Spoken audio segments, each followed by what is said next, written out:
akan bahas dikit ya terkait surat Al-Asr itu gimana kayak gitu. Nah, coba kita next. Oke, nah ternyata Islam itu meminta kita untuk bersikap adil. Nah, adil itu apa sih kayak gitu kan? Adil itu menempatkan sesuatu pada tempatnya, termasuk dalam menempatkan kegiatan dalam waktu yang Allah berikan pada kita gitu, which is 24 jam kayak gitu kan. Nah, terus di surat Al-Asr itu dijelaskan kan kalau semisal manusia itu benar-benar dalam kerugian kalau dia tidak bisa memanfaatkan waktunya dengan baik, yang mana waktunya tersebut hanya untuk kegiatan yang sia-sia kayak gitu. Jadi banyak berkegiatan namun tidak memberikan manfaat, itu termasuk ke orang-orang yang merugi kayak gitu.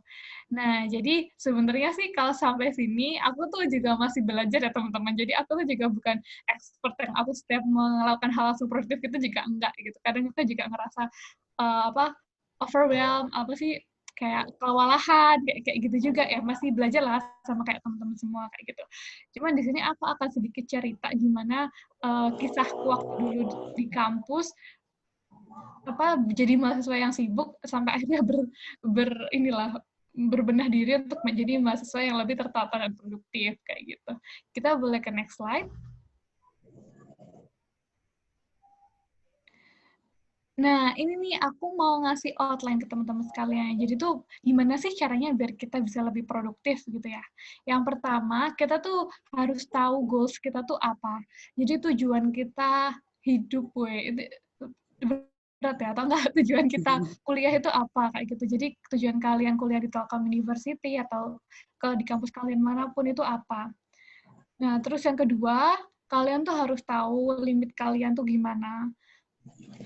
Misalkan ya kita semuanya manusia ya, kita punya keterbatasan kayak gitu, kita harus bisa mengidentifikasi nih kayak gitu biar kita nanti nggak sakit atau kita nggak stres kayak gitu kan. Terus yang ketiga, ini mungkin yang banyak nanti ditanyain teman-teman, gimana caranya set priority kayak gitu kan. Kayak misalkan, aduh kak aku lagi ada acara nih, rapat di tempat A sama rapat di tempat B gitu, rapat himpunan sama rapat mentoring gitu kan, ini mana nih yang aku duluin gitu kan. Dan nanti aku juga akan kasih sedikit tips and triknya gimana caranya gitu ya untuk memilih mana sih yang didahulukan kayak gitu. Contohnya kita akan masuk ke kesimpulan. Sekarang yang pertama dulu nih, kita harus tahu goals kita apa. Kita harus tahu tujuan kita tuh apa kayak gitu. Next.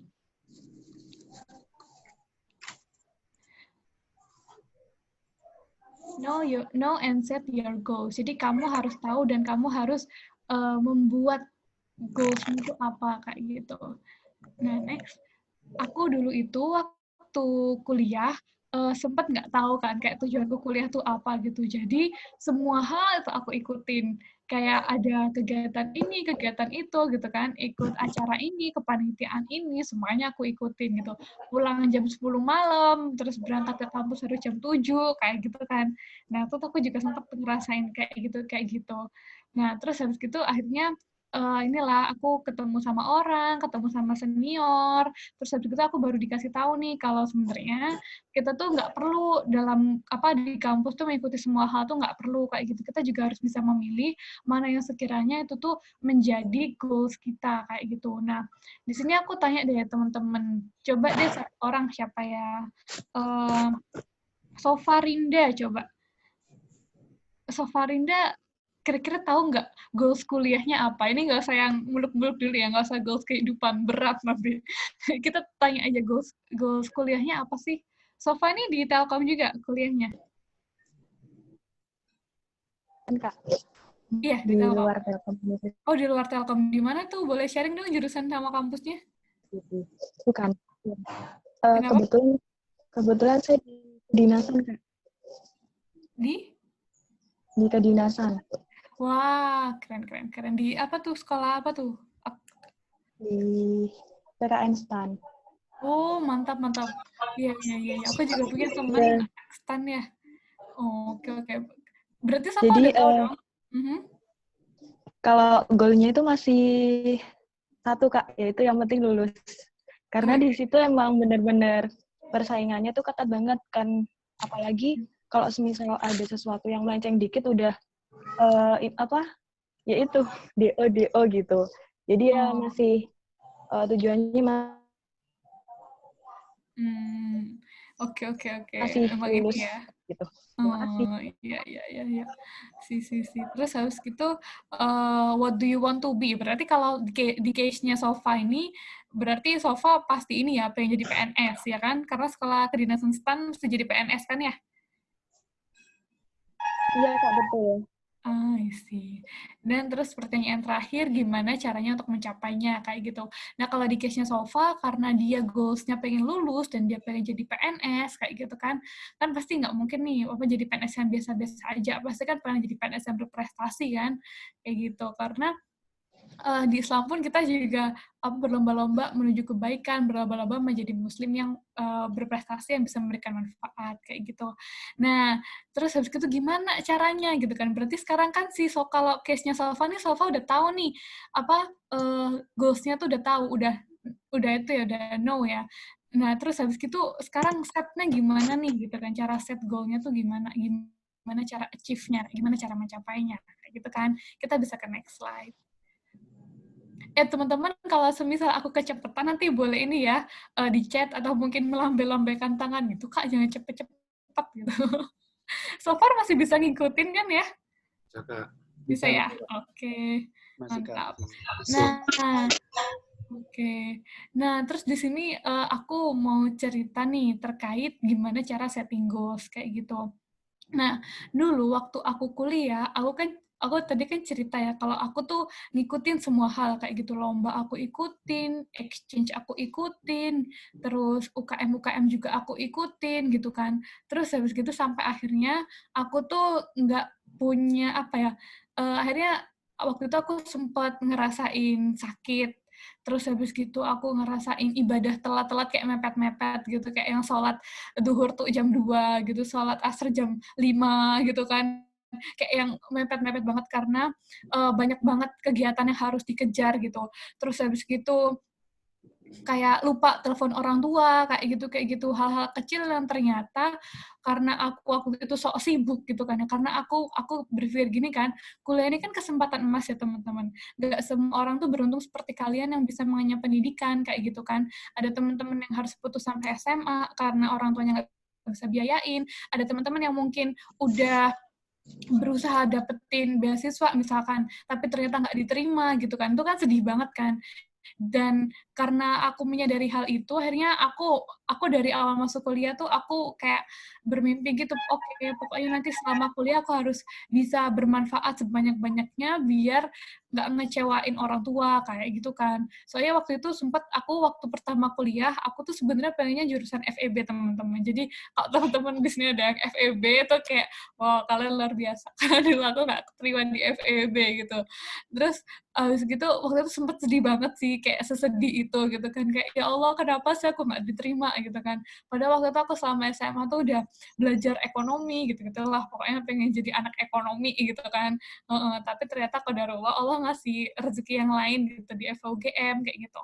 Nah terus karena itu tadi, karena ya bersyukur juga udah masih dapat kampus dan keterima di FUGM, akhirnya aku bener-bener memaksimalkan gitu apa yang ada potensi di UGM tuh, kayak aku semua berusaha explore kayak gitu semua manfaat yang ada gitu aku manfaatin gitu kan, kayak misalkan ada sepeda gratis atau ada apa gratis gitu oh ya aku manfaatin aja gitu.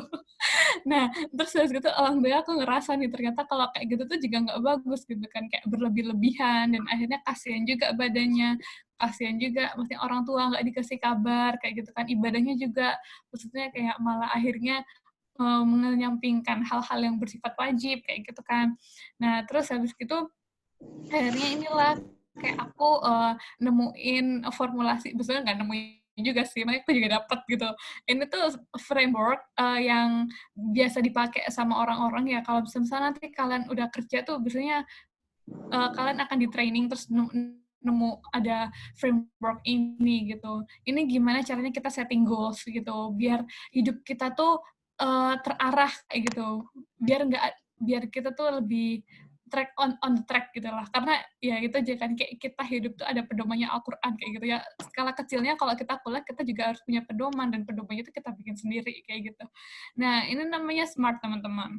Yang pertama dalam setting goals itu kita harus be specific kayak gitu. Jadi kita tahu target yang ingin dicapai itu apa, who, what, dan where. Nah di sini aku kasih contoh, misalkan Via gitu kan, atau Mira gitu. Mira pengen jadi wisudawan baik 2022 Telkom University kayak gitu. Sekarang 2020 ya. Let's say kalian lulus 4 tahun pas lah ya, berarti bentuk kan 2022. Kayak gitu. Jadi kalian bikin target nih waktu kuliah. Sebenarnya nggak harus jadi wisudawan terbaik sih, itu tergantung kalian, kembali ke kalian masing-masing gitu. Misalkan kalian memang nggak pengen jadi wisudawan terbaik, tapi kalian pengen punya bisnis selama kuliah, kayak gitu itu juga bagus gitu. Jadi nggak selalu setting goals itu berbau hal akademik kayak gitu. Misalkan di sisi lain kalian juga, kamu pengen jadi atlet yang profesional kayak gitu, itu juga boleh banget gitu. Temenku di kampus juga ada, dia anak FOGM tapi dia juara karate nasional kayak gitu. Mungkin kalau secara akademik ya masih diterima lah kayak gitu. Tapi enggak yang harus IPK 4 gitu, enggak. Cuma di sisi lain memang ternyata setting goals-nya dia menjadi atlet karate yang profesional kayak gitu. Itu nggak apa banget gitu. Jadi nggak harus akademik ya teman-teman. Ini cuman aku contohin aja karena aku yakin di sini semua kan pasti kuliah dan nanti pastinya pengen wisuda kayak gitu. Jadi aku ambil contoh yang paling gampang aja gitu, yang paling relate sama teman-teman. Itu yang pertama, harus spesifik kayak gitu. Terus yang kedua, target yang kalian ingin capai itu harus memiliki tolak ukur yang jelas. Misalkan, kalian pengen jadi wisudawan terbaik. Nah, apa sih kriterianya kayak gitu? Terus kalian lihat nih dari senior kalian tahun lalu, ternyata misalkan ada namanya Kak Islah gitu. Kak Islah tuh dulu mapres ya, wisudawan terbaik tahun lalu gitu. Terus, ternyata dia dulu tuh IPK 3,5. Terus Kak Islah itu ternyata menang di 2 lomba tingkat nasional kayak gitu. Nah, paling nggak kalian tuh juga ngikutin lah jalannya dia tuh jadi wisudawan terbaik tuh kayak gimana kayak gitu. Nah terus yang ketiga tuh attainable. Jadi kalian itu target yang kalian buat itu bisa dicapai gitu, bukan yang kayak angan-angan ya. Jadi misalkan dengan kalian menjadi wisudawan terbaik, kalian put effort lebih banyak dengan melakukan review materi sepekan kayak gitu. Nah gimana sih Kak contoh goals yang nggak attainable itu? Kayak misalkan gini deh, kalian misalkan sekarang pengen jadi YouTuber, kayak gitu. Sekarang lagi hype banget kan pengen jadi YouTuber.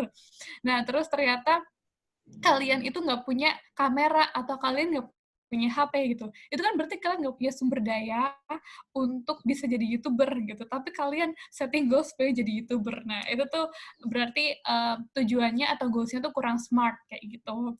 Nah, terus yang keempat itu namanya realistis. Jadi harus realistis ya. Maksudnya kalau semisal memang di semester ini kalian jadi ketua BM mentoring misalkan, terus abis gitu ternyata kalian juga ikut lomba ini, lomba itu, terus kalian target IP semester itu 4 misalkan, itu kan agak susah ya kayak gitu. Jadi kalian adjust aja gitu, gimana enaknya yang realistis buat kondisi kalian saat itu, kayak gitu. Terus yang terakhir ada time bound, jadi pengaturan waktu untuk tercapainya target tersebut. Jadi kalau paling gampang sih, aku emang ngelakuin review kayak semester kemarin aku udah ngapain aja ya gitu. Aku udah berhasil membawa apa aja ya kayak gitu kan, gitu-gitu sih. Jadi nggak yang ngawang-ngawang gitu, harus ada kelihatan gitu skema waktunya kapan gitu. Oke, so far ada yang ditanyain nggak teman-teman dari SMART ini? Nggak ada ya, kita lanjut dulu. Next slide. Nah, terus habis gitu ini yang paling penting menurut aku, karena esensi dari kita punya goals itu tuh agar kita nggak terombang-ambing gitu. Jadi kalau semisal ini aku ini banget sih, relate banget. Dulu aku tuh pernah ditawarin jadi panitia dan ditawarin sama senior untuk jadi koordinator dana usaha kayak gitu. Nah waktu itu aku juga pernah di saat yang bersamaan aku juga ditawarin jadi panitia untuk bendahara kayak gitu kan, terus sekretaris segala macam di berbagai organisasi. Waktu semester 1 aku tuh ikut semua guys, bayangin. Jadi di Fakultas Hukum ada berapa ekstrakurikuler itu aku ikut semua, ada nama aku semua di sana kayak gitu kan. Terus tiap ada tawaran, Yaudah jadi sekretaris ya, iya, Yaudah jadi koordinator ya, iya gitu kan, Yaudah jadi ini ya, iya, pokoknya aku yes man lah gitu kan, pokoknya nurut gitu, malah kayak seneng gitu kan senior ngajakin gitu, aku ngerasa kayak diperhatiin gitu, jadi semuanya aku yain gitu.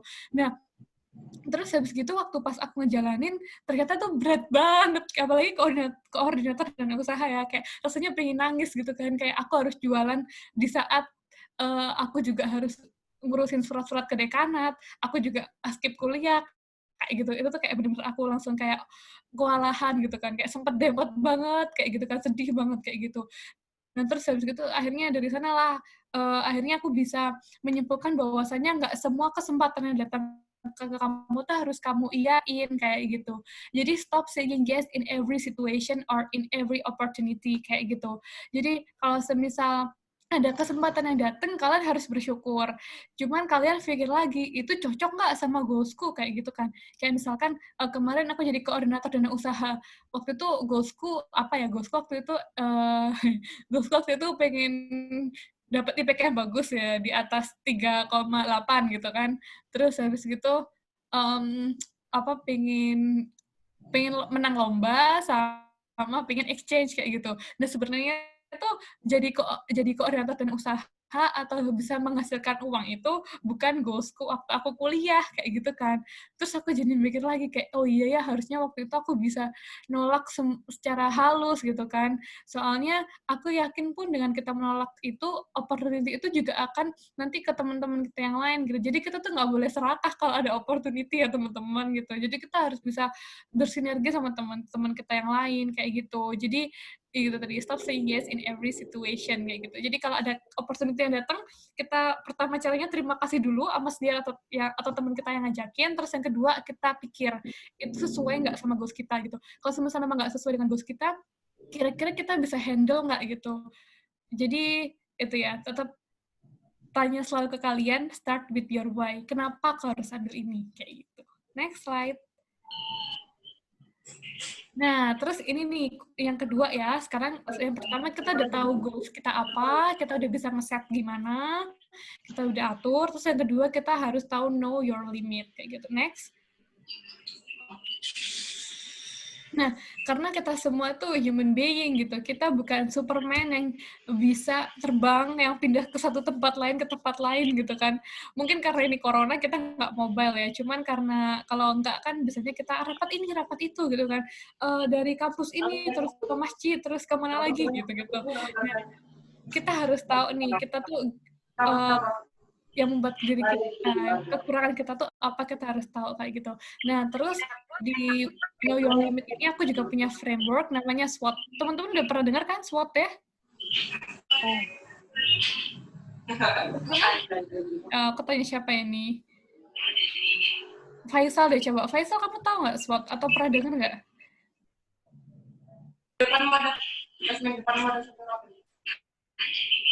Masih di mute Faisal? Pernah. Kenapa? Pernah dengar. Pernah dengar. Apa sih SWOT itu? S-nya apa coba? S-nya itu SWOT. S-nya itu SWOT. Oke, kita langsung lihat. Kita langsung lihat ya. Boleh di next, Mira? Nah, ini nih. Ini SWOT, ya. Jadi ini tuh cara gimana kita tahu menganalisis diri kita sendiri, apa kekuatan kita, apa kekurangan kita, gitu kan. Apa opportunity yang kita punya, dan apa ancaman yang kita punya, kayak gitu. Nah, strength sama weakness, kekuatan sama kelemahan, itu dua hal yang munculnya dari dalam diri kita. Berarti itu internal. Sedangkan kalau opportunity sama threat atau kesempatan sama ancaman, itu tuh dua hal yang datang dari luar diri kita atau faktor eksternal, kayak gitu. Nah, ini aku udah punya contohin ini contohnya nih real, ini aku. Jadi SWOT yang kalian baca di sini tuh adalah SWOT-nya Hilda, kayak gitu. Kita mulai mengulik ya, kita mengulik kekuatan Hilda tuh apa sih. Oke, yang pertama, aku tuh kekuatanku itu oh ya teman-teman, kalau teman-teman lagi bawa pulpen sama kertas, kalian juga boleh loh kayak ngikutin bikin SWOT gitu. Jadi kayak misalkan kalian sambil mikir, oh ya kekuatanku selama ini apa ya, atau kelebihanku apa ya, kayak gitu nggak apa-apa. Disambi aja gitu sambil dengerin aku jelasin apa itu SWOT gitu kan. Nah, yang pertama, kelebihanku adalah aku tuh orangnya dream driven kayak gitu. Bahasa gampangnya aku tuh orangnya suka bermimpi gitu. Aku tuh orangnya suka bercita-cita kayak gitu. Jadi aku tuh sangat apa ya guys, kayak sangat excited gitu kalau aku punya cita-cita gitu. Jadi kayak misalkan, wah aku pengen ini gitu. Kayak, wah aku langsung seneng gitu kan, berbunga-bunga langsung pengen dikejar kayak gitu. Nah itu aku. Nah terus SWOT yang kedua, ini aku dapat dari teman-temanku sih. Teman-temanku bilang aku tuh orangnya suka sharing, kayak suka bantu kayak gitu.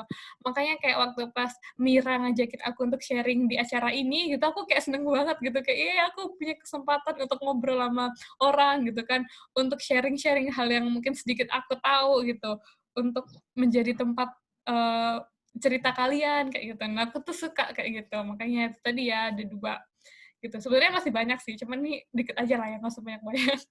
Nah terus habis gitu itu strength aku. Terus yang kedua, itu weakness ya. Nah, kekurangan aku tuh apa sih gitu. Nah, ternyata selama aku kuliah, aku tuh orangnya tuh gampang capek gitu. Dan aku punya cerita ya, karena ya waktu pas aku semester 2 ya, aku ceritain aku jadi koordinus itu, kan aku capek banget ya. Dan aku tuh sering tidur kurang dari 7 jam kayak gitu. Nah, akhirnya aku tuh sering banget ketiduran di kelas. Kayak pokoknya kalau kalian tanya teman-teman anak FOG angkatan 15, kalau tahu Hilda tuh suka tidur lah di kelas pokoknya. Wah, Hilda si tukang tidur gitu kayak.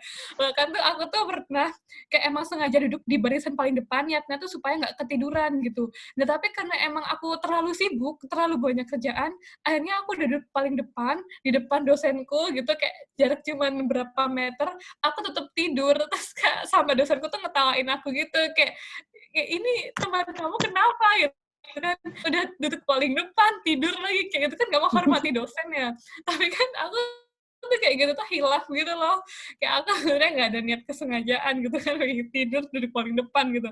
Kalau emang aku niatnya tidur di kelas kan aku duduk paling belakang gitu kan, pilihan pojok gitu ya. Tapi it happens sih, karena waktu itu aku masih hilaf dan pengennya kelihatan sibuk ya, jadi kayak gitulah gitu. Nah terus akhirnya aku tahu nih kalau aku tuh orangnya nggak bisa begadang dan aku harus tidur paling nggak 7 jam per hari. Dan akhirnya oh ya, dan kekurangan selanjutnya adalah aku suka menunda pekerjaan kayak gitu, kayak ya udah lah ntar aja kalau udah mepet gitu kan, udah mepet deadline ya gitu. Aku yakin teman-teman juga ada kayak gitu sih di sini ya kan. Deadliner ya sebutannya. Nah, terus itu tadi ya, itu 2 faktor yang internal ya dari dalam diri aku sendiri. Terus ada 2 faktor eksternal, itu yang dari luar aku. Yang pertama tuh opportunity. Nah, itu kesempatan ya artinya ya. Nah, kalau di sini aku melihat kesempatanku tuh atau hal positif yang aku dapat dari luar itu, keluargaku tuh mendukung banget aku berkegiatan apapun di kampus. Ibuku tuh nggak pernah yang kayak, "Yaudah, udah jam 6 malam, ayo pulang," gitu kan, ke kosan gitu. Soalnya kan aku kan di Jogja kan kuliahnya, sedangkan ibuku di Gresik atau di Surabaya waktu itu, kayak gitu. Untungnya alhamdulillahnya ibuku tuh nggak kayak gitu, dan bahkan kakak-kakak aku tuh juga support, aku mau ikut apa aja, adikku pun juga gitu. Adikku juga kayak bahkan sering bantu aku gitu kalau semisal aku mau ngapain atau mau ikut lomba apa gitu, adikku bantu doa, bantu support, bantu kasih masukan kayak gitu. Pokoknya alhamdulillah lah keluarga aku sangat suportif kayak gitu. Terus yang kedua, aku juga melihat di sini kampusku tuh sangat menyediakan berbagai kegiatan dan lomba yang bisa diikutin oleh siapapun kayak gitu. Nah, terus habis gitu, mungkin teman-teman juga bisa lihat nih, kayak misalkan di Telkom University gitu ya, kayak dengan adanya badan mentoring ini menurutku nih such a good thing ya, karena nggak semua univ tuh ada badan mentoringnya kayak gini. Gitu. Itu juga masuk opportunity teman-teman loh, kayak gitu. Kayak misalkan terus, oh Telkom ternyata aku dengar kemarin banyak perusahaan mitra kerjasama untuk tempat magang dan kerja kayak gitu. Itu merupakan opportunity yang kalian harus explore teman-teman kayak gitu, karena nggak semua universitas tuh punya hal-hal kerjasama kayak gitu kan. Apalagi Telkom University ini kan kayak universitas swasta yang di bawah Telkom, which is Telkom itu BUMN atau perusahaan pihak negara yang sekarang paling bagus gitu kan. Kayak gitu. Jadi itu tuh kesempatan-kesempatan yang harus kalian manfaatkan gitu. Jangan kalian sia-siakan, karena kalau sia-siakan ntar mubazir kan gitu. Nah, yang terakhir itu threat atau ancaman. Nah, itu tuh faktor luar yang menjadi ancaman atau tantangan yang bisa mempengaruhi aku kayak gitu. Nah, waktu jadi maba, aku tuh ngelihat kalau teman sama lingkunganku tuh terlalu banyak yang senang-senang gitu. Jadi kayak misalkan, break kuliah yuk kita nge-mall gitu kan, ke mall gitu. Terus kayak break kuliah yuk kita karaokean gitu. Kayak terus habis gitu aku mikir, aduh ntar boros gitu kan, makan ke kafe gitu. Kayak ya Allah kayak capek gitu kan, kayak teman-temanku gini semua gitu. Terus akhirnya dari sanalah aku berpikir gitu, gimana caranya aku handle hal-hal yang bisa menjadi ancaman atau kekurangan itu. Next. Nah, ini ada 2 hal yang, yang cara aku untuk mengatasi kekurangan sama ancaman yang aku punya. Yang pertama, cara aku untuk mengatasi weakness-ku, karena aku tahu kalau aku orangnya gampang capek dan aku harus tidur 7 jam per hari, aku berarti kalau kerja harus lebih efektif, aku kalau belajar harus lebih efektif, gitu. Aku nggak bisa begadang, jadi kalau misalkan ada UTS 1 UAS, aku nggak bisa dipaksa untuk belajar sampai malam kayak gitu. Kalau semisal aku pengen begadang itu aku tipsnya selalu bawa temen ke kosan. Jadi kayak aku punya 2 temen yang itu selalu nemenin aku di kosan waktu pas minggu ujian kayak gitu. Jadi biar kalau misalkan aku ketiduran ada yang bangunin gitu kan. Kayak gitu. Nah, terus biasanya karena aku nggak bisa kerja malam, akhirnya aku tidur dulu, terus biasanya bangun jam 1, terus sambil kerja pagi kayak gitu kan, sambil sholat tahajud atau sambil ngapain gitu. Itu tips yang pertama. Terus yang kedua, caranya gimana untuk menanggulangi ancaman dari teman-teman yang sangat suka berfoya-foya dan senang-senang gitu. Itu aku membuat kelompok belajar yang nggak lebih dari 3 orang. Oh ya, tadi aku ceritain ya, jadi kayak aku tiap minggu UTS 1 UAS, aku tuh belajar bareng sama teman-temanku itu kayak mereka sahibku banget gitu, yang selalu ke kosanku, terus kita sharing, kita diskusi gitu, apa yang sekiranya materi yang akan keluar waktu ujian nanti, kayak gitu. Nah, sebenarnya nggak ada yang salah sih dengan teman yang suka bersenang-senang, toh juga kita hidup juga harus balance, harus bersenang-senang. Cuman kalau semuanya tiap hari bersenang-senang kan nggak baik juga gitu. Gitu sih teman-teman. Jadi harus tetap mencari lingkungan yang baik ya di kampus kayak gitu. Dan dengan kalian ikut organisasi mentoring ini menurutku udah bagus sih. Kayak kalian berarti udah menemukan circle yang pas gitu untuk teman-teman berkembang kayak gitu. Next slide. Oh ya Kak Hilda, Oh iya, waktunya kurang berapa menit? 20 menit lagi. Oke, thank you. Alhamdulillah masih ada waktu. Nah, ini sekarang yang ketiga nih. Kita bikin prioritas ya. Tadi aku udah ceritain kan kalau misalkan dalam satu waktu aku dapat beberapa kegiatan atau acara, misalkan kita langsung cari tahu aja ya gimana caranya make priority. Next. Nah, ini itu matriks bagus banget, guys. Jadi aku nih dapat dari ini ya tadi kan aku cerita di awal kalau aku tuh pernah ikut kayak beasiswa kepemimpinan gitu dari yang Leaders for Indonesia. Itu kayak beasiswa kepemimpinan dari McKinsey Company. Mungkin kalau teman-teman pernah dengar kayak rumah kepemimpinan atau mungkin beasiswa dompet duafa kayak gitu yang untuk program mentorship kepemimpinan. Nah, itu aku dulu sempat ikut kayak gitu. Cuman waktu itu yang bikin perusahaannya namanya McKinsey kayak gitu. Teman-teman ada nggak sih yang ikut beasiswa kayak gitu? Yang dari dompet duafa atau pernah dengar nggak? Iya, pernah, Kak. Pernah ya. Kalau di Telkom ada yang ini ikut rumah kepemimpinan atau itu cuman untuk ini univ tertentu? Enggak ya? Kalau di kampus aku nggak ada deh kayaknya itu. Oh, ya tapi kalau beasiswa dompet duafa udah pernah denger ya? Nah, Iya udah pernah denger sih.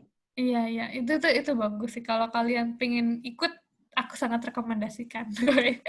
Diarahkan. Namanya ya, kenapa? Ya nanti diarahkan. Iya, itu namanya beasiswa aktivis nasional kayak gitu. Jadi yang ikut keren-keren. Tapi aku yakin kalian juga bisa lebih keren gitu. Nah, terus ini kita balik lagi ya ke matriks gimana caranya nentuin skala prioritas kayak gitu. Nah, ini di sini aku punya kelihatan ada garisnya ya. Jadi ini sebenarnya sumbu Y sama sumbu X. Nah, sumbu Y itu menunjukkan usaha yang dibutuhkan, kayak gitu. Nah, kalau bisa aku kasih skala, kayak ada skala 0 sampai 6, itu tuh kalau kita melakukan kegiatan atau melakukan aktivitas, itu dia itu berapa effort atau berapa usaha yang perlu kita butuhkan, kayak gitu. Ini cuma permisalan aja ya, 1, 2, 3, 4, 5, 6-nya tuh. Kayak gitu. Terus sama yang sumbu X, itu dampak atau efek atau apa ya, urgensi gitu. Hal itu penting nggak sih kayak gitu. Dampak yang dihasilkan dari kita melakukan suatu usaha itu apakah sebesar itu kayak gitu. Dan itu aku bedain jadi 4 kategori, ada kategori 1, 2, 3, 4 kayak gitu.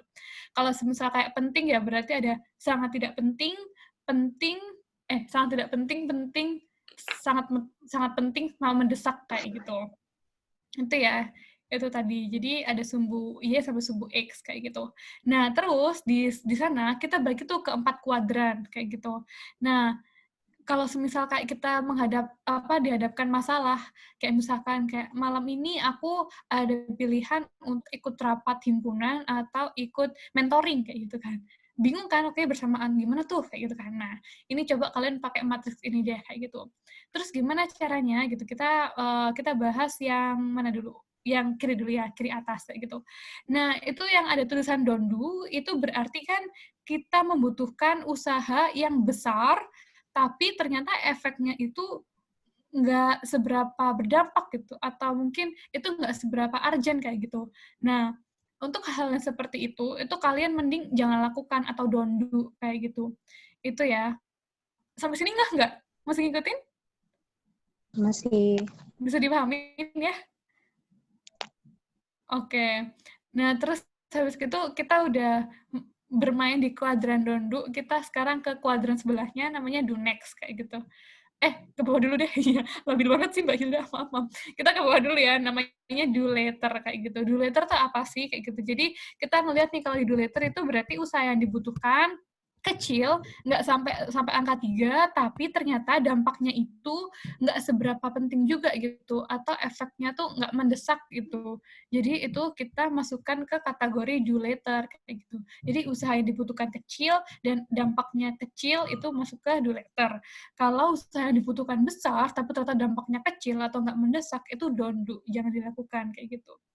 Nah, terus habis itu kita balik lagi, kita ke mana nih? Ke kanan atas, pojok kanan atas. Nah, itu di sana berarti coba deh, siapa ya, bantu aku dong mendefinisikan. Di sana ada yang anak FEB nggak?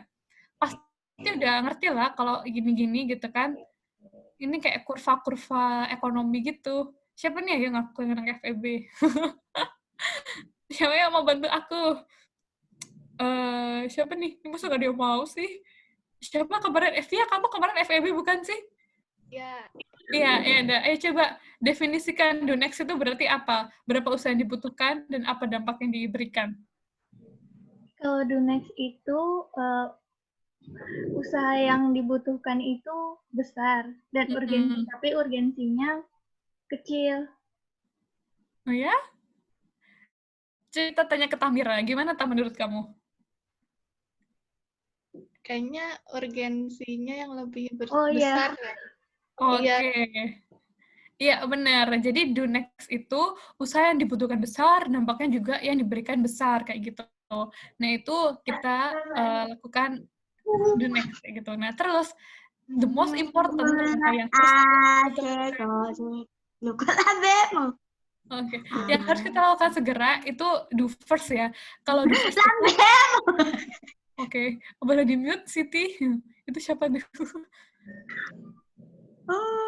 Oke, Mira coba dong kalau do first itu berarti gimana tuh? Berapa usaha diberikan dan dampak yang diinikan?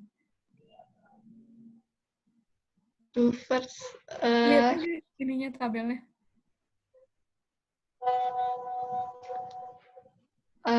Berarti yang dilakukan yang paling penting.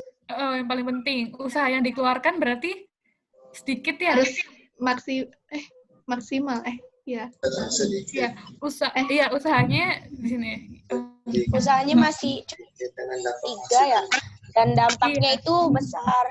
Iya, benar Islah. Iya, benar banget.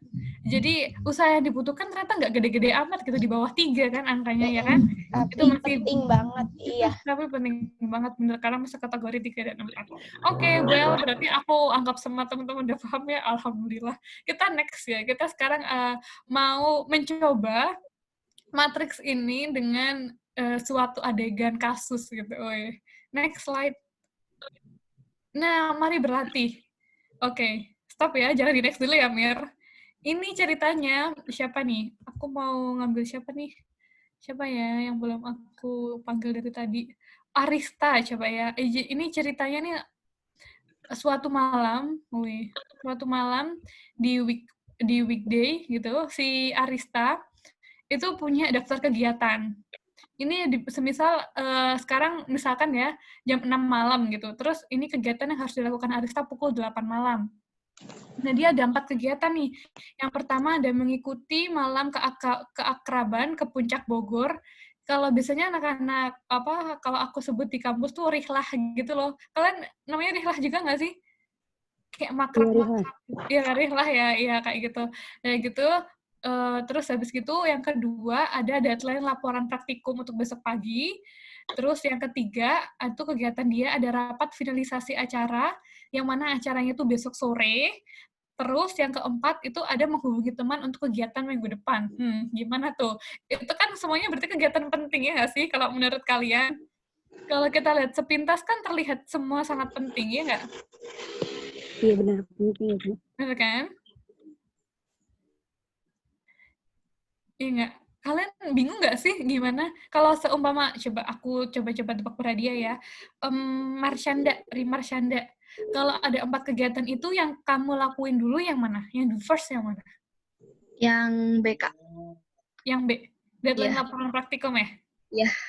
Oke, kita lock jawabannya. Bener Sekarang, nggak, Kak? oh nanti kita bahas bersama-sama dong. Sekarang siapa lagi yang mau jawab nih? Hanif Robani. Ini kayaknya udah pegang kepala, kayak udah pusing gitu ya. Gimana nih? Yang pertama apa yang kedua? Apa yang ketiga? Kegiatan yang paling, yang the first, yang harus Arista kerjakan malam itu juga, jam 8. Yang deadline laporan pastinya, soalnya besok pagi, terus juga itu kan akademis kuliah. Oke. Jelas juga jawabannya. Sekarang, siapa mau jawab lagi? Mahdar. Ini aku yang muncul di depan ya teman-teman. Jadi sorry banget ya di belakang. Mahdar, sekarang pertanyaannya diganti. Mana yang don't do? Jangan dilakukan.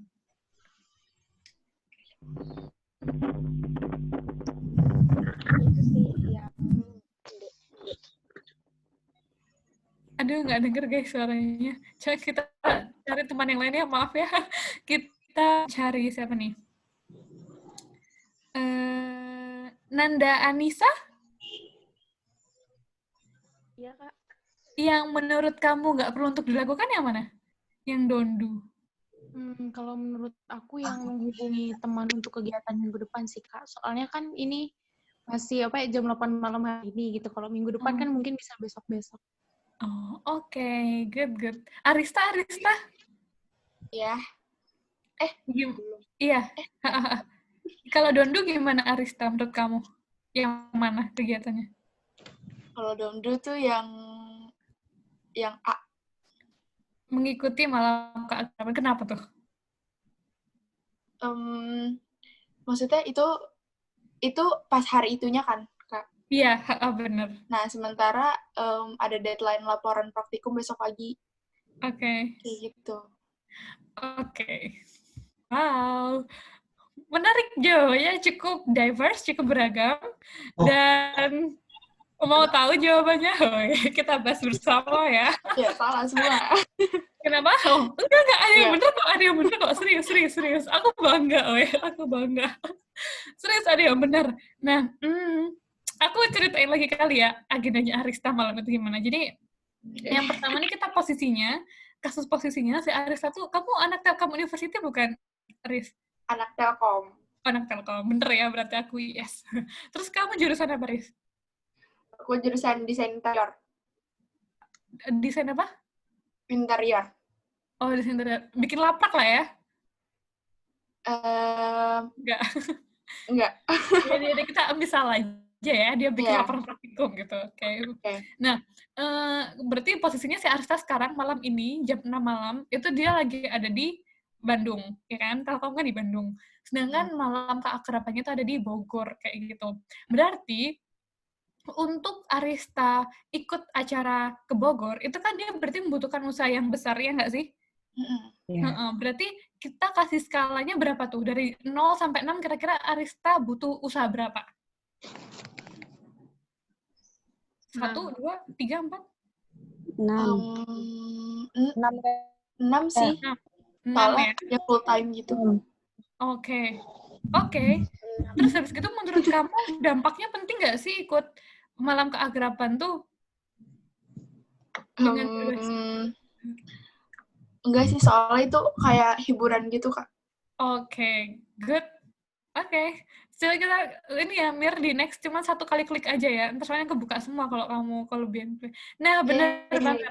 Iya, jadi kegiatan yang A itu masuk ke kuadran atau masuk ke hal yang don't do, jangan dilakukan kayak gitu. Karena dia membutuhkan usaha yang besar.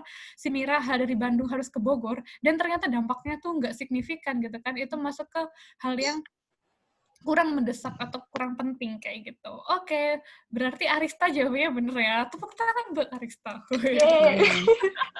Kasih poin 100. Oke. Good, itu ya. Udah 1 nih kebuka, berarti yang A udah kejawab. Nah, terus habis gitu, yang B, deadline laporan praktikum besok pagi. Coba kita lihat sama acara yang lain ya. Nah, ternyata di poin C, si Arista tuh ketua pelaksana, guys. Gitu. Di poin C itu ya, kayak gitu. Nah, terus habis gitu, besok paginya kan otomatis nggak mungkin kan ngadain rapat finalisasi, karena kalian semua pasti kuliah kan, kayak gitu. Nah, terus ternyata di sisi lain, si Arista juga ada dalam laporan praktikum gitu. Terus kayak, ini sangat, ini kan, kayak bingung gitu nggak sih antara ada kegiatan itu, ya kan? Karena dia satu sisi ketua panitia, satu sisi dia juga ada dalam laporan praktikum, kayak gitu. Nah, terus dari 2 hal itu, kita harus menimbang nih, mana usaha yang dibutuhkan yang lebih banyak kayak gitu. Soalnya kan secara kategori, secara penting nggak penting, semuanya penting ya nggak sih? Semua setuju kan di sini? Kalau dua-duanya penting gitu kan. Nah, sekarang kita tinggal nilai nih, kira-kira bikin praktikum sama bikin sama rapat finalisasi itu lebih susah yang mana untuk dikerjakan? Isla gimana Isla? Sofa deh, siapa yang mau jawab?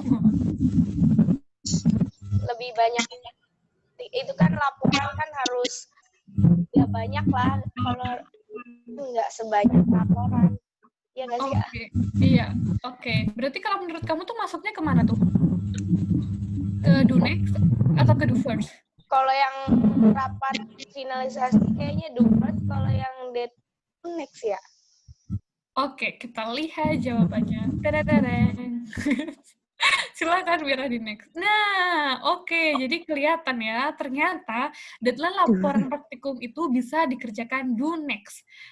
Tapi kalau do next, tahu kan artinya ya, berarti dilakukan nanti kayak gitu. Tapi tetap dilakukan ya guys, karena dia tetap penting ya. Dia masuk kategori 3 atau kategori 4 gitu kan. Sangat penting, mendesak kayak gitu. Nah, coba kita next lagi, Mir. Bener nih, kata si Islah, ternyata rapat finalisasi itu harus dilaksanain malam itu juga, gitu. Kenapa? Ya karena kita udah nggak ada waktu lagi kan, kayak gitu. Dan itu acaranya udah besok sore, gitu. Dan ternyata ngerjain laporan praktikum sama rapat finalisasi, itu effort kita atau usaha kita lebih besar di bikin laporan praktikum, gitu. Karena mungkin kalau rapat finalisasi kan udah finalisasi nih, ya kan? Udah mau selesai, gitu. Mungkin tinggal checking doang. Acara, oke. Konsumsi, oke. Misalkan dokumentasi oke, siap oke gitu doang kan. Pokoknya dia cuma memastikan semuanya udah oke gitu. Kalau misalkan ada kan pasti tuh yang kurang cuma minor-minor gitu kayak gitu. Makanya kenapa di yang poin C itu dimasukin ke usaha yang dibutuhkan tuh lebih kecil tapi dampaknya besar kayak gitu. Nah, jadi itu tadi yang C itu do first, terus yang B itu do next kayak gitu. Dan yang terakhir yang D sekalian itu pasti menghubungi teman untuk kegiatan minggu depan, itu karena kegiatannya masih minggu depan, dan nggak urgent juga, dan itu effortnya atau usahanya juga yang dikeluarkan nggak seberapa besar, makanya kurang dari 3, itu bisa dilakukan nanti-nanti lagi, atau do later, kayak gitu. Nah, di sini udah kebayang nggak sih teman-teman? Kalau kayak gitu, coba deh aku tanya, ini cowok deh, siapa ya? Yang mikrofonnya bagus, yang bisa maksudnya mikrofonnya. Ahmad, Apri siapa? Ahmad atau Muhammad? Siapa nih yang mau jawab cowok? Muhammad siapa nih, nggak kelihatan namanya? Atau siapapun bernama Muhammad gue. Siapa ya? Aduh, nggak ada yang respon. Ya udah deh kalau gitu daripada waktuku habis. Oh, Muhammad Rehan yang mana Rehan? Saya Kak. Oke, Rehan. Nah, Rehan, berarti kalau dari keempat ini kan udah kelihatan kan matriksnya di mana aja dan kegiatannya apa aja. Berarti kalau gitu Arista malam itu harus ngerjainnya apa dulu? Yang pertama, kedua, ketiga, keempat apa dulu? Coba bisa dijelasin. Yang pertama dikerjakan sesuai tadi sih, berarti harus dikerjakan yang first Kak, yang rapat finalisasi. Oke. Terus kemudian tuh yang deadline lapangan praktikum karena deadline-nya bisa pagi juga mungkin setelah rapat waktunya juga udah nggak lama lagi gitu, mungkin tinggal diselesaikan. Terus kemudian yang ketiga adalah melakukan setelah santai bisa menghubungi teman untuk kegiatan pekan depan gitu. Oke, good ya. Gitu. Jadi cara mainnya yang pertama do first, yang kedua do next, yang ketiga do later kayak gitu. Yang keempat don't do itu sebenarnya juga optional sih, tergantung kegiatannya bisa dikejar atau enggak kayak gitu. Cuman dalam case ini emang nggak bisa, jadi harus ditinggalkan. Harus ada yang diikhlaskan ya guys, harus ada trade off gitu. Oke, next slide. Nah, ini kita udah masuk ke kesimpulan. Kira-kira masih ada waktu nggak ini? Via, berapa menit lagi? 1 menit lagi, Kak. Oke, 1 menit. Pas kalau gitu. Nah, di sini aku punya quotes dari Paul J. Meyer. Dia tuh ahli self-development gitu. Dia bilang kalau productivity is never an accident. Produktivitas itu bukan suatu hal yang kayak tiba-tiba atau kecelakaan gitu ya. Produktivitas itu dibangun dari hasil kita berkomitmen, kita melakukan planning yang baik, dan juga kita memberikan effort yang fokus kayak gitu. Jadi memang produktivitas itu bukan hal yang instan, itu memang harus dibina dan harus dipupuk sedikit demi sedikit, dan aku pun sampai detik ini juga masih belajar gimana caranya untuk bisa lebih produktif kayak gitu, dan itu semua berproses sih teman-teman. Jadi kalau teman-teman ngerasa kayak masih overwhelmed, masih ngerasa sibuk, masih ngerasa nggak bisa handle diri, itu kalian maklumi aja diri kalian dulu, karena semua orang juga mengalami fase itu, aku pun juga gitu kan, yang cerita sebesar 2 aku gitu. Tapi yang penting kalian tetap harus keep in mind, harus tetap ada di otak kalian kalau kalian tetap tahu goals kalian apa, dan tadi aku bilang selalu bertanya why, kenapa aku ambil itu kayak gitu kan. Terus bikin target smart, terus habis itu bikin matriks yang tadi kayak aku ceritain gitu, insya Allah. Dan jangan lupa berdoa ya, semoga nanti Allah selalu melancarkan apa yang kita rencanakan gitu. Insya Allah kalau itu udah balance, nanti semuanya bisa berjalan dengan smooth, dan insya Allah nanti tujuan kita untuk menjadi insan-insan yang bermanfaat bisa dikabulkan oleh Allah kayak gitu teman-teman. Itu sih kesimpulannya. Amin. Jadi iya, amin. Alhamdulillah kita udah masuk di akhir sesi, dan aku kembalikan lagi ke Via. Wassalamualaikum warahmatullahi wabarakatuh. Waalaikumsalam warahmatullahi wabarakatuh. Nah, terima kasih banyak pada Kak Hilda atas materinya yang sangat keren dan relate sekali sama kehidupan mahasiswa. Pusing nggak? Sedikit ya? Iya. Nggak apa-apa. Selanjutnya kita akan masuk ke sesi tanya jawab. Kita awali dulu dengan 3 pertanyaan. Silahkan ditulis di kolom komentar atau chat.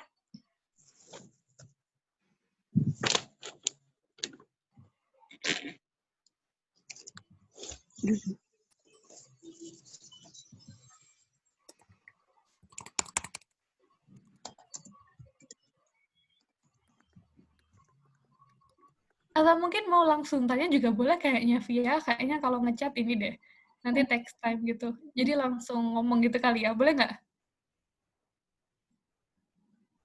Ya langsung di unmute kalau mau yang bertanya. Oke. Ini nih yang ada pertanyaan. Yuk.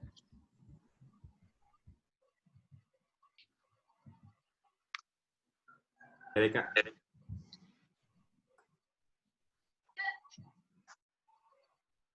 Ya, Bang Hanif ya? Ya. Ya, silakan. Sebelumnya perkenalkan, nama saya Hanif dari mahasiswa Telkom, jurusan DKV. Saya mau nanya ini sih tentang target tadi. Gimana kalau misalkan kadang itu kita udah set target, tapi di tengah jalan tuh kadang ada target-target baru yang muncul gitu. Jadi kayak apa namanya? Mungkin bisa dibilang di tengah jalan mungkin targetnya berubah, atau juga kayak karena efek dari eksternal gitu misalkan. Jadi targetnya tuh berubah-ubah gitu. Jadi nggak konsisten gitu. Atau juga bisa juga kebanyakan target gitu. Kalau menurut Kakak gimana, Kak? Oke. Ini langsung dijawab aja Via atau nunggu 2 pertanyaan lagi? Langsung dijawab aja, Kak. Oke, terima kasih ya Hanif pertanyaannya gitu. Gimana lagi Kak kalau misal kayak target kita berubah-ubah gitu, atau along the way ada faktor eksternal yang mempengaruhi target kita dan akhirnya itu membuat itu berubah kayak gitu. Nah, kalau menurutku itu dalam kita setting goals itu bisa ini guys, bisa adapt gitu ya, bisa adjust, bisa mengikuti gitu. Jadi sebenarnya kalau menurutku ya, ini sebenarnya versi orang beda-beda.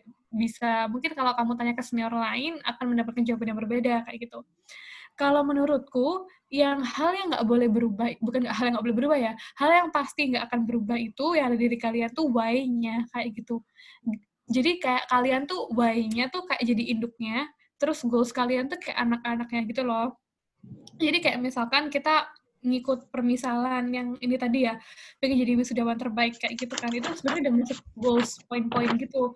Why-nya sih kenapa sih sebenarnya kalian pengen jadi wisudawan terbaik kayak gitu kan? Oh ternyata tujuannya tuh ingin membanggakan orang tua kayak gitu kan. Nah jadi tuh why itu tuh yang menurutku susah untuk berubah kayak gitu. Tapi untuk setting goals itu bisa banget berubah gitu, karena kita nggak tahu kan apa yang akan terjadi di masa depan kayak gitu. Nah di sini kalau teman-teman tahu itu daya tahan kita dalam menghadapi perubahan atau istilahnya adaptivitas kita tuh diuji di sana kayak gitu. Itu tuh emang bagian dari ujian guys. Ya, jadi emang hidup nggak smooth aja gitu kan ya. Pasti ada yang berubah gitu kan. Jadi itu memang part of our kehidupan kita gitu. Kayak aku ceritain aku sendiri aja deh kalau gitu. Aku dulu tuh sebenarnya pengen tahu jadi wisudawan terbaik gitu kan. Tapi ternyata waktu aku jalani IPK aku itu hampir gitu loh. Aku masuk 5 besar tapi kayak nggak sampai yang aku paling bagus gitu. Terus aku mikir, oh iya sih karena waktu itu aku juga harus pulang ke rumah, atau misalkan kayak waktu itu aku pengen ikut kegiatan yang lain gitu, pengen exchange kayak gitu. Nah, jadi akhirnya setting goalsku yang awalnya pengen jadi wisudawan terbaik, emang akhirnya berubah kayak gitu. Karena aku pengen exchange kayak gitu, karena aku mau buat goals baru gitu, aku pengen ke luar negeri kayak gitu kan, untuk mendapat exposure di luar negeri kayak gitu. Nah, mungkin di satu sisi goalsku jadi wisudawan terbaik nggak tercapai, tapi goalsku yang lain tercapai kayak gitu kan. Tapi walaupun goalsku jadi wisudawan terbaik nggak tercapai, aku tetap bersyukur sih, paling enggak walaupun aku nggak jadi wisudawan terbaik, tapi IPK aku masih masuk ke 5 besar di fakultas kayak gitu. Jadi menurutku itu nggak apa-apa banget gitu. Yang penting why-ku masih bisa terwujud kayak gitu. Why-ku ya membanggakan orang tua, terus habis itu lulus tepat waktu kayak gitu. Itu kan hal-hal yang nggak bisa ditawar ya guys kayak gitu. Kalau misalnya kayak goals jadi wisudawan terbaik, atau misalkan goals jadi ketua BEM kayak gitu, itu kan hal-hal yang di luar kendali kita gitu kan, kayak dulu aku pengen jadi ketua BEM gitu, tapi ternyata teman temenmu lebih milih temenmu yang lain gitu kan ya. Itu part dari kita yang berencana, tapi Allah yang menentukan gitu. Jadi tetap tawakal aja sih, menurutku ya Hanif. Jadi tetap, tapi jangan berputus asa gitu. Tetap semangat aja kayak gitu. Semoga menjawab ya Hanif. Menjawab nggak? Menjawab ya, alhamdulillah. Semangat. Terima Kak. Sama-sama. Kak, mau nanya Kak. Boleh. Siapa nih? Sarah siapa? Agung Kak. Agung, yang mana Agung? Kok kamu tidak terlihat? Coba angkat tangan. Iya Kak, tidak terlihat. Oh, tidak terlihat. Baik, gimana Agung? Saya mau nanya nih Kak, kan selama di pandemi ini kan kita istilahnya nggak produktif lah gitu. Banyak sibuk nonton drakor, sibuk yang hal-hal lain yang nggak penting gitu. Nah, saya mau tahu nih hal produktif Kakak selama di pandemi. Mudah-mudahan hal tersebut bisa menginspirasi kita biar di karantina ini biar lebih bermanfaat gitu. Oke. Thank you Agung pertanyaannya. Oke, selama pandemi ini produktifnya apa gitu ya? Jadi aku bersyukurnya dengan pandemi ini, aku bisa pulang ke rumah sih itu. Kan aku dulu ngerantau lama ya. Terus aku ngerasa kegiatan aku bersama keluarga tuh menjadi hal yang produktif kayak gitu. Mungkin teman-teman ngelihat kayak kumpul sama keluarga atau mungkin bantu ibu masak di dapur, itu kan kayak mungkin terlihat hal yang sia-sia kayak gitu kan, tapi sebenarnya tuh enggak, itu tuh hal yang sangat produktif gitu. Kita bikin quality time sama keluarga itu tuh merupakan hal yang sangat produktif gitu kan. Soalnya kan ya kita nggak tahu kan kayak sampai kapan ntar kita bersama orang tua kayak gitu. Jadi ya hal pertama yang aku lakuin itu aku quality time sama keluarga. Soalnya aku kayak udah hampir 5 tahun nggak deket sama keluarga, karena aku merantau ke Jogja, kayak gitu kan. Terus aku juga sempat merantau ke Jakarta juga. Itu yang pertama. Terus, dan aku bersyukur banget sih, soalnya mungkin kan nggak semua orang bisa deket sama keluarga ya. Jadi teman-teman yang ada di rumah, kalian harus banyak bersyukur karena kalian masih bisa deket sama keluarga. Gitu. Terus yang kedua, hal produktif yang aku lakukan, itu aku bersyukur banget karena corona akhirnya banyak webinar kayak gini. Selain kayak aku sharing ke teman-teman, aku tuh juga sering banget ikut webinar, aku jadi peserta gitu kayak kalian, kayak misalkan webinar dari kementerian gitu kan, atau webinar dari orang-orang keren gitu, atau webinar dari luar negeri gitu. Kayak misalkan Harvard lagi buka course gratis gitu. Kalau nggak karena corona, dia mungkin nggak akan banyak buka course kayak gitu ya gitu kan. Jadi hal produktif yang aku lakukan di rumah nomor 2 tuh itu gitu. Jadi aku banyak ikut webinar, terus aku juga ikut course di beberapa Harvard punya gitu kan, atau MIT punya kalau kalian anak teknik gitu. Terus habis gitu hal yang ketiga mungkin ya bisa baca buku gitu-gitu kan. Terus bisa ini setting dream gitu. Itu menurutku juga perlu loh teman-teman. Jadi kayak kalian berangan-angan gitu, kalian ntar kalau lulus pengen jadi apa ya, itu tuh menurutku itu tuh juga hal produktif kayak gitu kan. Soalnya mungkin aku sadar kayak waktu pas aku pertama kali masuk ke FUGM tuh aku juga nggak tahu aku mau jadi apa gitu. Soalnya aku dulu pengennya FEB gitu, aku dulu pengen jadi Menteri Keuangan gitu kan. Tapi ternyata aku nggak keterima FEB dan aku keterima FH gitu. Terus kayak aku nggak tahu, bahkan aku FH itu ilmu apaan gitu kan, aku mau jadi apa habis lulus gitu. Itu tuh kayak waduh, itu bener-bener masih kosong gitu otakku gitu. Nah, gimana caranya biar otak kita nggak kosong gitu kan? Banyakin riset aja di internet gitu kan, kayak lulusan FH jadi apa gitu, atau mungkin potensi karir di bidang DKV itu apa kayak gitu kan, atau mungkin mencari sosok-sosok yang sukses di bidangnya. Misalkan siapa ya? Jerome Pauline, kalian tahu nggak sih? Tahu kan ya? YouTuber itu kan ini kan anak matematika kan. Mungkin beberapa orang ngelihat kayak, aduh jurusan MIPA lulus mau jadi apa ya gitu kan, sebenarnya ilmunya kan murni kan gitu. Apakah jadi ilmuwan atau gimana gitu kan, gimana secara mengimplementasikan ilmunya kayak gitu. Nah, menurutku dengan kalian, dan menurutku ya dengan kita main Instagramnya kita juga bisa produktif loh teman-teman. Kayak tapi tergantung Instagram yang kalian lihat siapa gitu kan. Kalau yang kalian lihat Aukarin gitu kan jadinya nggak produktif gitu. Cuman kalau yang kalian lihat tuh orang-orang yang emang bisa inspire, yang bisa berinspirasi kalian, itu menurutku hal yang produktif gitu. Akhirnya kan kalian jadi berangan-angan tuh. Kalian jadi setting goals di otak gitu kan, kayak waduh aku harus kayak Kak ini nih gitu kan, kayak waduh aku terinspirasi pengen jadi kayak Kak itu tuh bisa gitu. Jadi sebenarnya menurutku dikembalikan lagi produktif tuh bukan kegiatan seperti apanya, tapi esensi dari kegiatan itu tuh gimana kayak gitu. Jadi main Instagram pun tuh bisa jadi produktif kalau kalian bisa bener makainya kayak gitu. Nonton YouTube juga bisa produktif kalau kalian nonton video-video yang misalkan Gita Asaf gitu kan, lagi ke Jerman gitu kan, terus kalian jadi menumbuhkan semangat pengen kuliah di Jerman kayak gitu tuh juga produktif gitu kan. Kalau misalnya kalian nonton akun gosip atau YouTube gosip gitu kan, nonton misalkan keluarga siapa, keluarga artis jalan-jalan, itu ya itu bisa dikembalikan ke teman-teman sendiri lah, apakah itu produktif atau tidak, gitu aja sih. Jadi itu ya Gung, semoga menjawab dan nggak usah takut kalau ngerasa HP-an doang atau nonton drakor doang, itu sebenarnya kalian bisa shift aja, tinggal pindah channel gitu ya. Kalau lihat TV tinggal pindah channel aja, ganti channel yang produktif gitu. Gitu. Oke, siap. Makasih, Kak. Sama-sama. Baik, satu pertanyaan lagi. Aku. Ya, silakan. Arista. Kalau misalkan kita udah setting goals, terus kita juga udah nyusun rencana gitu. Nah, gimana nih Kak kalau misalkan lingkungan kita tuh kita rasa kurang sportif gitu.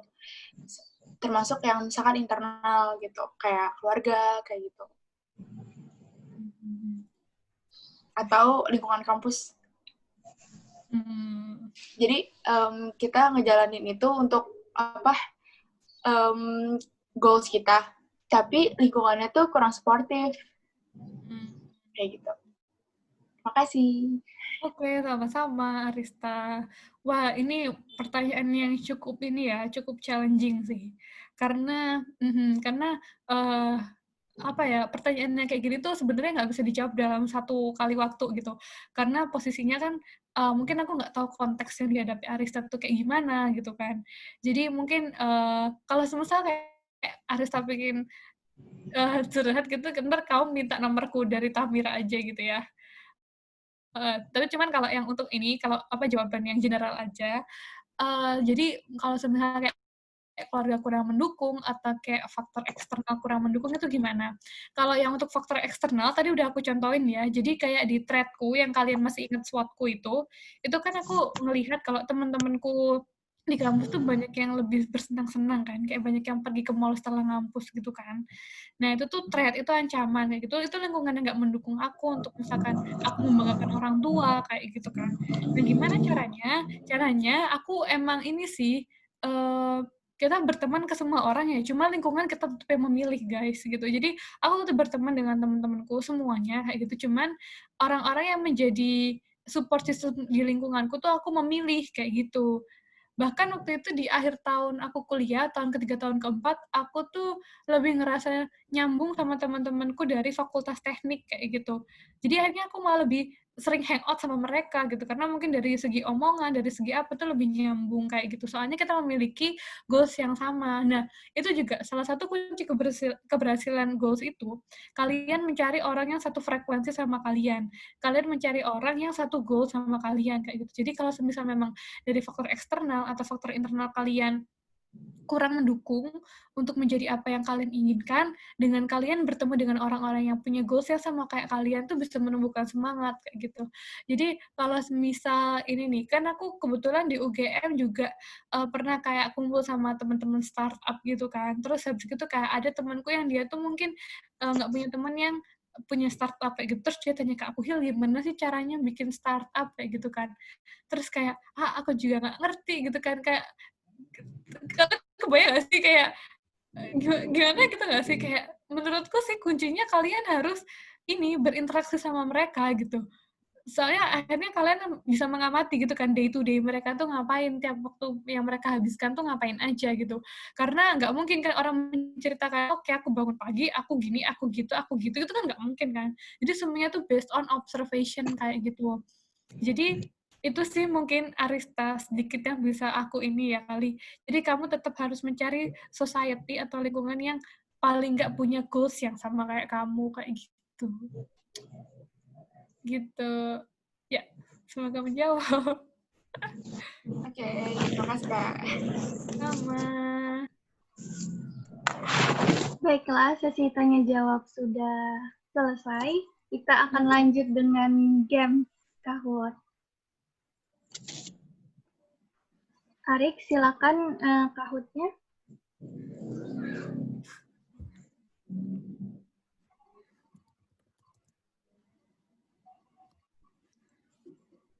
Ayo teman-teman pada ikut. Ada door prize-nya. Wow.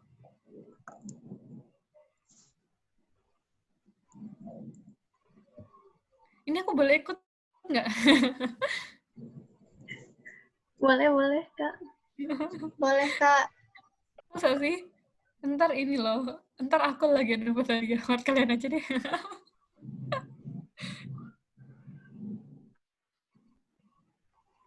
Tapi aku penasaran, aku ikut ya loh. Tetap. Iya, teh sudah masuk.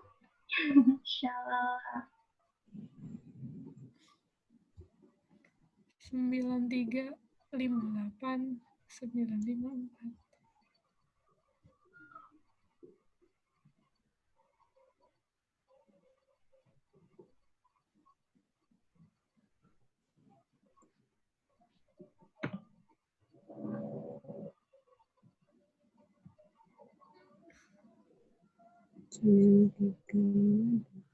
Oh ya, Via nanti ada ini kan Via sesi foto bareng ya?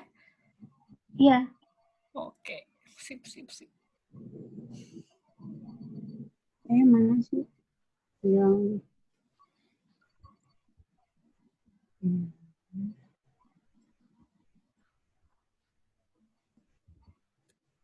hilang.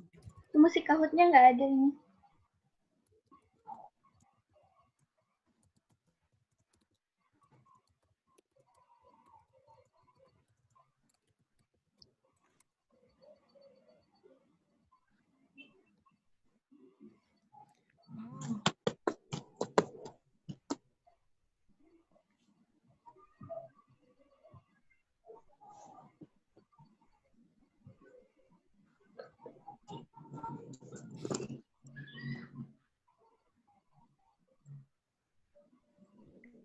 Wow, back Kak Hilda. Aduh.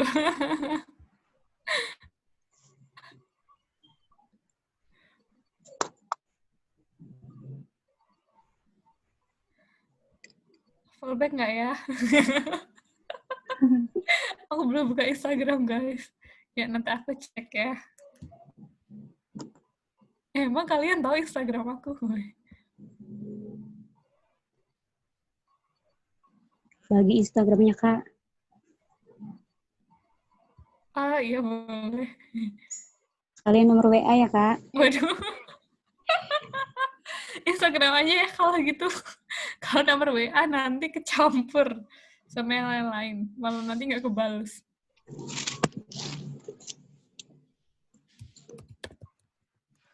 Buat sharing lanjutan gitu. Ini suaraku putus-putus soalnya. Siapa nih? Oh, Subadah ya. Iya, tadi suaranya putus-putus tau Kak. Beneran, makanya agak kurang konsen juga.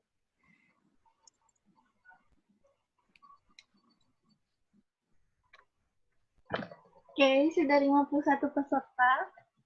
Wow, ayo semangat. Masih separuh lagi nih peserta. Dari 87.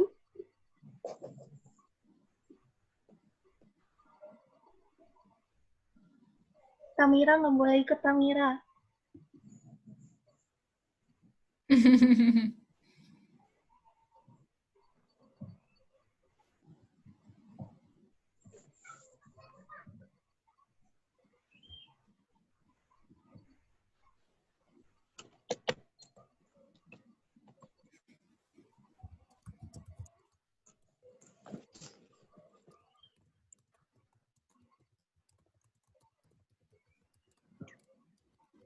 Oke, Oke, 55. Berkurang 54. Sudah semua? Ada yang mau join lagi?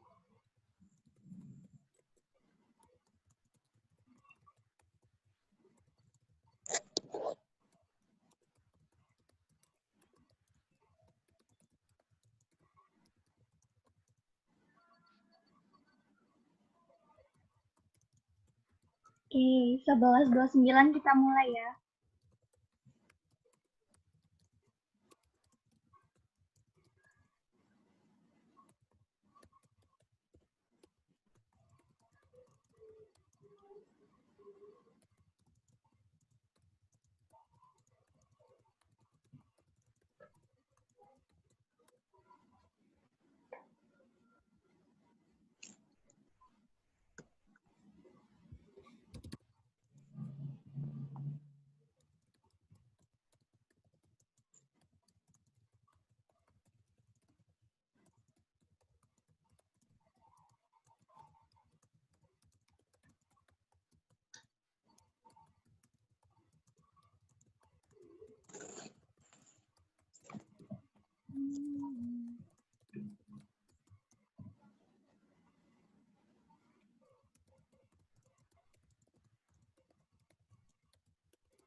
Oke, sudah 11:29. Karik, start.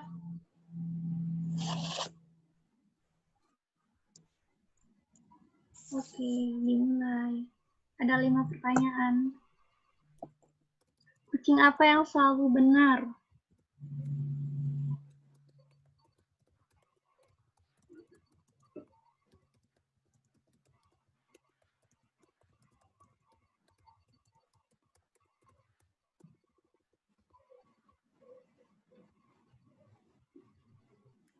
Kucing. Kucing-kucingan? Ya. Kenapa pada jawab kucing betina?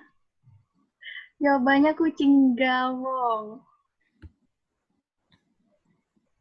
Oke, si Hana. Soal yang kedua, buah apa yang bisa ngalahin gajah? Oke. Kelengkeng, mangga, kelapa, nangka.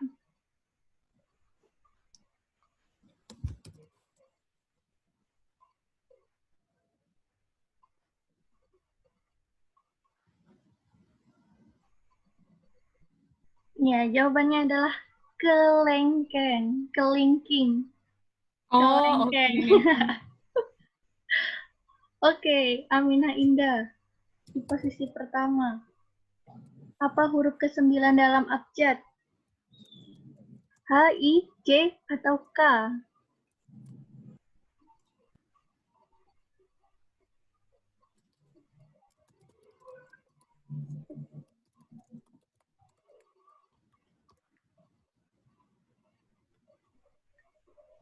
Jawabannya adalah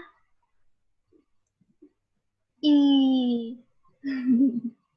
Oke, lanjut. Iya. Aminah Indah masih memimpin. Istri apa yang kecil? Istri muda, istri tetangga, istri kecil, microwave.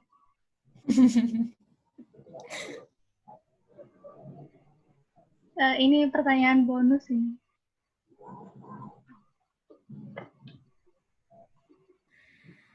Jawabannya microwave.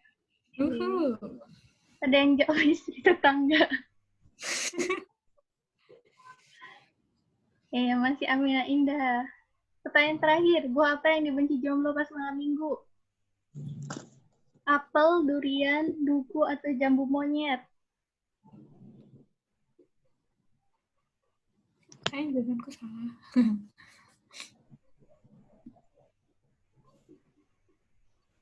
Jawabannya adalah apel. Oke, kita lihat siapakah yang menang. Posisi ketiga ada bagaimana bacanya ini? Kedua S. Yang pertama adalah Aminah Indah. Untuk Aminah Indah harap screenshot ya. Ada hadiah gak? Nanti kirim ke panitia.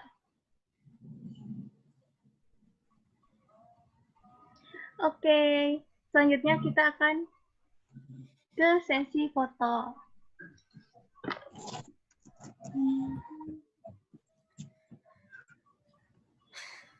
Udah siap semuanya? 1, 2, 3.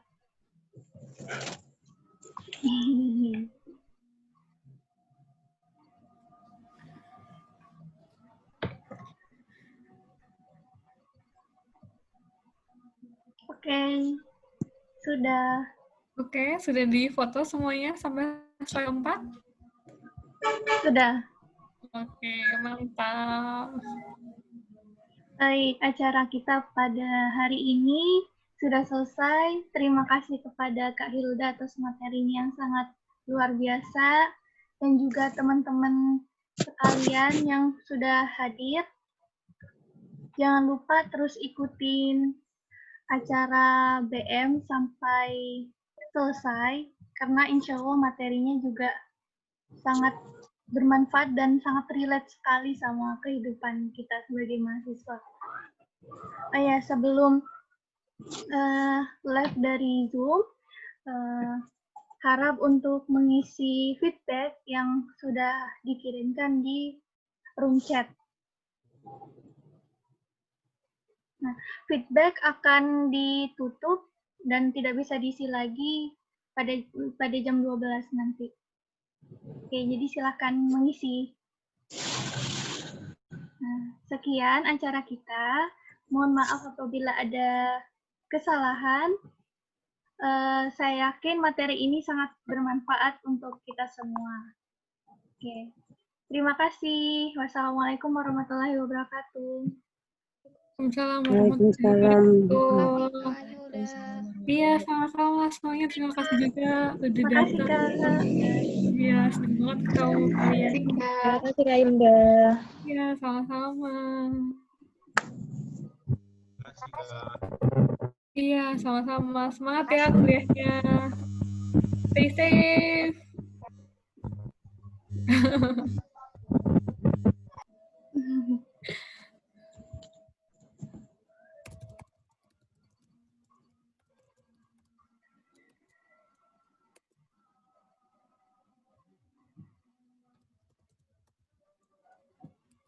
Harap mengisi feedback ya sebagai daftar hadiah.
Jadi titin bisa nanti kelihatan.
Teman-teman, aku pamit ya. Terima kasih banyak. Sampai jumpa di lain kesempatan. Terima kasih Via, Mira.